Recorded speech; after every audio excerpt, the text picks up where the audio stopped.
Now, this goes back to January 6th, as we were saying before. I've covered this a lot. This is from 2022. January 6th, the failed false flag meant to blame Russia and you, largely Republicans at this point, using CIA-grown Azov battalion. Right. If anybody's still pretending like the Ukrainian neo-Nazis are not neo-Nazis, I don't know what kind of stupidity I've got a vaccine to sell you, right? It's embarrassing to not be able to see how shockingly obvious this was and prove that this ties right back to people in Israel supporting them and the United States supporting them, which I've shown many times. I thought I had that up, actually. I guess not. Oh, wait. Oh, that's right. I'll come back around to this as well through the point about the COVID-19 injection point. But just the point in general is that here's Haaretz, rights groups demand Israel stop arming neo-Nazis. Again, back to the point about working with the Nazis and Zionism's origin. Well, it's not that confusing if you understand what Zionism is. And a lot of the Jews in this country who may identify with this don't know that this is the true origin or know this is what Zionism is. And that's why they're misinformed as well. They are supporting the worst of the worst, just like the U.S. government is. So in this point, the reality is that this was manufactured to trap you, whether you want the vanilla ISIS agenda or whatever else we were talking about, and it's still ongoing. It's being driven by, at least in some part, Israel. This was the same point. It was always a very clear government operation. This is the guy from the Azov movement, which we've proven. It's very public. Sergei Binyan, I believe. And he's on the record in this very show. You can watch it, where he's standing next to Jake Chansley in this video, or the show, the clip picture. And on video, he's saying, go, let's do it. Go in the Capitol. All in Russian as a Ukrainian. Well, which is certainly possible, but the point is you later find out this was all part of an agenda to drive this in and pretend like Russia was the one causing neo-Nazis and was destabilizing the country and achieving Israel's goal and blaming Russia, which is all part of this game, while they're funding the neo-Nazis that do this. And this is the Antifa-related guy was out there caught saying, we got them, we tricked them, all part of it. Right, so we can clearly see that this is part of it. We also have the reality that the Rise Above movement in Charlottesville, which was the origin point of a lot of this conversation, is the U.S. arm of the Azov movement, which I talk about here. Directly in one of the experts with Newsweek literally point this out. The movement's gone international. The Rise Above movement in the United States is their international arm. So we see Israel funding them. We see CIA funding them, which is also the point. Wherever that was, maybe I didn't include it. There it is. Operation Aerodynamic. And then we see their funded entity act out in a way that they can use to justify shutting down and censoring. And so that's Israel and your government censoring. It's not the left doing that. It is your government. It's the same point. The Patriot Front, January 6th, the vanilla ISIS psyop. Now, my point is this is the same thing happening again. And there's not only ever just one agenda going on. This is just what I'm highlighting today. There's plenty of agendas being played against the left, like we just showed you. Attacking them for saying things. It's always coming from a lens of you're not allowed to say that because you're racist or you're saying the wrong thing. At the end of the day, it's happening to all of them. It needs to show you that it's not coming from the other side of your government. It's just your government acquiescing to foreign interests. Now, for the interest of time, I'm going to skip what I was going to go into next. And I'm going to go through this in a near show. It's important to me. But I was going to break down multiple articles from the People's Voice that are deliberately misinforming you. And my point here to show you this stuff is ultimately to highlight the fact that I'm of the mind that this person, Sean in particular, but the major platform, is one of the things we're talking about. I mean, I guess I can quickly do it. I'm going to come back to it. But one of these this one simply says WHO orders governments to prepare for mega lockdowns. It's not true. In no way am I trying to say that they're not planning lockdowns or they're not, look, Taylor Swift's worshiping Satan, apparently. Certainly possible, but if you look at this content, it's embarrassingly stupid. It's lowbrow, lowest common denominator, and it's almost always, and this is the point, taking legitimate concerns or even provable things and then adding a whole deceptive layer to it. Like in this case, if they're out there discussing the possibility of lockdowns for what might happen in the future, and they come out and say they just ordered them to get mega lockdowns, what that does is causes people that want to believe they just are out there doing the right thing or lying for their truth, and they're okay with that, attacking those of you that come out and go, hold on.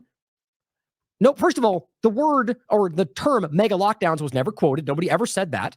That's directly from what they're pushing. And so what they're saying is they ordered them to do it. So there's no order that made that happen. There's no stated term of mega lockdowns. So they're lying to you deliberately on the back of a real thing, which causes people to dismiss the real thing and causes people to push the lie. From either side of the dynamic, if you're stuck in it, you're being manipulated. I believe this is a clear play against the right predominantly. These are, I think, completely, this is my opinion. I don't know whether this person's doing this because they're just trying to manipulate you for clicks and money, or because it's being driven that way, or they're just too stupid to know they're lying to you. At the end of the day, what seems most likely is this conversation today. This is another element of the the left-right paradigm, where this person is being driven forward, whether by Israel, by somebody else, or by if you want to make it a left-right thing from the left, to manipulate the right. And I think it's very obvious because most of these things are aimed at conversations, like we'll show you, that are very real. This one, and here, this guy, Luther Cyrus, sharing this. Marin County defies CDC vaccine schedule. Reports record-breaking decline in autism rates. Well, the decline is real. The point is that this is not true, that the county defies the schedule. That's certainly possible. And if you actually look at the actual place it comes from, which is here, or the video that they even embed, which is this is Toby Rogers talking about this. Listen to him for yourself. And by the way, this sudden and unexpected, I think, is just an extension of whether it's died suddenly or this group as well, which I don't trust any of them. I think they're lying to you a lot, using true things, by the way, to bury the reality. I think that's what it's about. The point here is that if you read into this and you listen to what they talk about, or look at the study itself, in nowhere does it suggest, and I'll just read this guy's quote to speed up the time, this one here. He says, Dr. Saeed, who's done good work around COVID, says probably true, which is the kind of the way I'm coming from, right? Well, probably. But what about the fact that there is no evidence or proof in this article whatsoever, or the study that shows the lower vaccination rates in Marin County, or even a more spread out vaccine schedule, which is probably what actually did, since it's impossible to find any pediatrician in the entire state of California to sign a vaccine exemption, which is true. So the bottom line is, yes, we saw a decline. And what Toby Rogers points out is that you saw people during lockdowns and different things that had a decline in the vaccines in general, or that you saw people that were more skeptical. And so there was a general decline in the country, mind you. And on top of that, in this one county, all they said was, interesting that we see a decline in autism rates. So that should be a story in and of itself, that by almost by accident, because of the lockdowns, they weren't able to get what they probably wanted to get. And at the end of the day, the point is that all we can prove is a lowering of autism rates and a nationwide lowering of these overall injections. That is a story by itself, and that we should go, oh my God, that almost proves that they're connected, right? But if you then claim, no, they deliberately chose to defy the schedule, and that's why what you're doing is adding a false layer to an important story. And that causes people that are being honest, who don't know otherwise, to mislead others and then get them doubted, or get people to doubt the real story. But it also creates a complete air of misinformation. This is, of course, fact checked by the People's Voice community. Guys, we're being played. I really hope people can see that.